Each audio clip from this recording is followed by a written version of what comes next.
வணக்கம். சிவன் குக் சேனலில் இன்றைக்கு காட்டுப்பண்டி பிரட்டல் உப்பவியல் சொல்லுவார். வானிலை சட்டப்படி இருக்குது. மத்தியானத்துக்கு சமைச்சுக்கிறேன். இப்போது இறைச்சி எல்லாம் வடிவாக வெட்டி கழுவி எடுத்து விட்டேன். பாருங்க என்ன அழகா இருக்குதுன்னு. அதுக்குரிய பொருட்கள்: வெங்காயம், உள்ளி, பச்சை மிளகாய், கருவேப்பிலை, பெருஞ்சீரகம், சின்ன சீரகம், கடுகு, மிளகு பவுடர், கறி பவுடர், மஞ்சள் பவுடர், இனிப்பு புளிப்பு மாதிரி இருக்கும் அந்த பவுடர், மற்றது தூள். வேண்டியதெல்லாம் ரெடி பண்ணி வைத்தாச்சு. இப்போது நாங்கள் இன்று சமைப்பது எண்ணெய் சூரியகாந்தி எண்ணெய். ஓகே, எண்ணெயை விடுவோம். இறைச்சி 2 கிலோ கிட்ட இருக்குது. அதனால எண்ணெய் இதில் கொழுப்பு இருக்கிற காரணத்தினால கொஞ்சம் குறைச்சி விட்டுக்கிறேன். மற்றதை பாருங்க. முதல் கடுகு போடுவோம். கடுகு வடிக்க வேண்டும். கடுகு,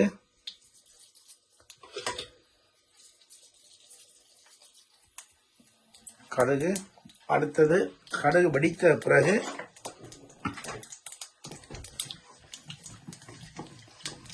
மற்ற பொருளை போடுவோம். ஓகே,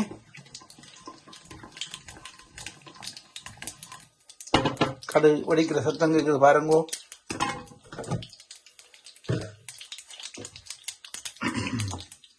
ஓகே,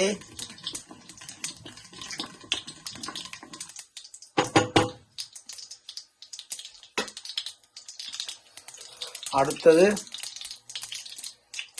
பெருஞ்சீரகம், சின்ன சீரகம். இது கொஞ்சம் பொரிஞ்சு வந்தால் வாசமாக இருக்கும்ன்றதுக்காக தான் இதெல்லாம் போடுறது. கருவேப்பிலை ஒருக்கா வதக்கி விட்டுட்டு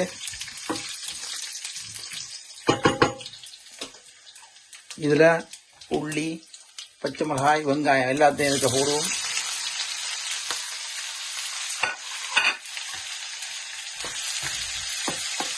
எனக்கு வீடியோ எடுக்கிறவர் இன்னைக்கு எழும்பவில்லை, நெத்திர. அதனால் நானே எடுத்து நானே போடுகிறேன். சில விட கிளியராக இருக்காது, குறைக்காதேங்கோ. இது கொஞ்சம் உப்பு போட்டோம்னா டக்குன்னு வதங்கும்.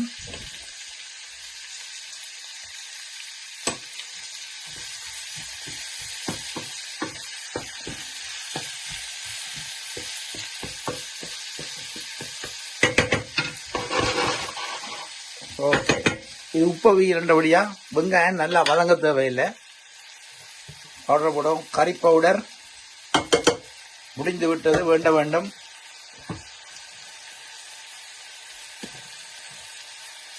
இது ஒரு சாதி உப்பு, மஞ்சள் பவுடர், தூள் வேண்டிய அளவு.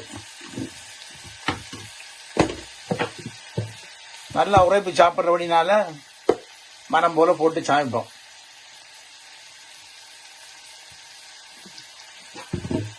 ஓகே, இது ஒரு கிண்டிட்டு சாடியா எண்ணெயில் பொரிஞ்சு வர கறி நல்லா இருக்கு. ஓகே, இதுக்கு பிறகு இந்த இறைச்சியை போட வேண்டும். இது பேர் வன்னி உப்பவியல். சட்டி மட்டுக்கு தான் பார்ப்போம்.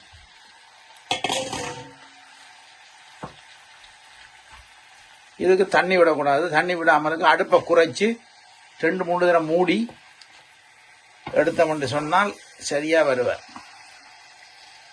ஒருக்கா மூடி விடுவோம், டக்குன்னு தண்ணி விடும். அப்படி அடிப்பிடிக்குமென்று தெரிந்தால் இதில் கொஞ்சம் சொட்டு தண்ணியை இதுக்குள்ள விட்டோம்னா அடிப்பிடிக்காது. இப்போ கொஞ்சம் கொஞ்சமாக தண்ணி வருது பாருங்க. கொஞ்சம் கொஞ்சமாக தண்ணி விடும். இந்த தண்ணியிலே இதை அவிச்சு எடுக்க சரி பாருங்க. இப்படி 2-3 தடவை கிண்டி விட்டீங்கன்னா அடிப்பிடிக்காது. அப்படியே தண்ணி, இந்த இறைச்சியிலிருந்து வர தண்ணி அப்படியே அவிய அப்படியே பிரட்டி எடுத்தீங்கன்னா இதுதான் காட்டுப்பண்டி வன்னி உப்பவியல். ஓகே, இது முடிய விட்டிக்கு அழகாக காட்டுறேன் பாருங்க. மூடுவோம். மூடி அப்பப்போ மூடி விட்டா தான் தண்ணி விடும்.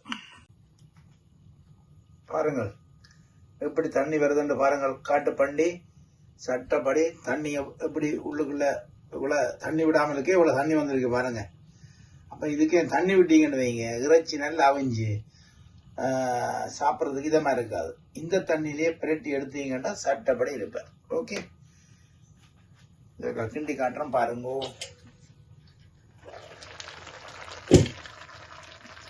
பாருங்க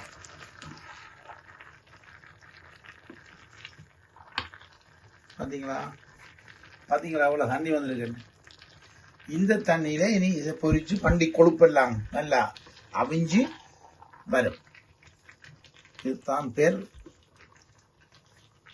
பன்னி உப்பவியல். இனி மூடக்கூடாது, தண்ணி இப்படியே வத்தி வர சரியா இருப்பேன். ஓகே, உப்பெல்லாம் பார்த்து சரியா இருக்கு. இப்படி மூட தேவையில்லை, அப்படியே பிரட்டி எடுக்க சரியா. கறி முடிந்து விட்டது. இந்த பருவத்தில் கறி இருக்கும். காட்டு பண்டி உப்பவியல் சரியா. குழம்பு வந்து இதை விட என்ன பிரட்டி எடுக்கலாம், பொரியல் தேவைன்னா இந்த பருவம் சாப்பிட நல்லா இருக்கு சரியா. இதெல்லாம் உப்பு புளியெல்லாம் பார்த்தேன். சட்டப்படி கறி உரைப்பு காரசாரமாக இருக்குது. உங்களுக்கு எல்லாருக்கும் அனுப்பி வைக்கிறேன். நீங்கள் சோத்தை போட்டுட்டு இந்த கறியை பார்த்தே சாப்பிடலாம். கறி இல்லாமலுக்கு பார்த்து இதான் சாப்பாடு.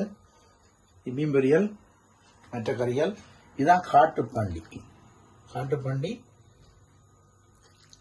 உப்பவியல். வடிவாக சாப்பிட்டு காட்டுகிறேன் பாருங்கள்.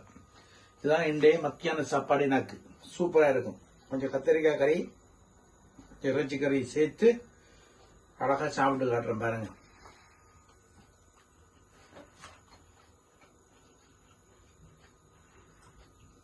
அருமையா இருக்கு, சூப்பரா இருந்துச்சு.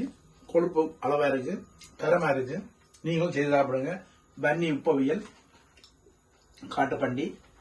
நீங்கள் பார்த்த பிற்பாடு திருப்தியா இருந்தால் எனக்கு சப்ஸ்கிரைப் பண்ணுங்கள், லைக் பண்ணுங்கள், ஷேர் பண்ணுங்கள், பெல் கிளிக் பண்ணுங்கள். நன்றி, வணக்கம்.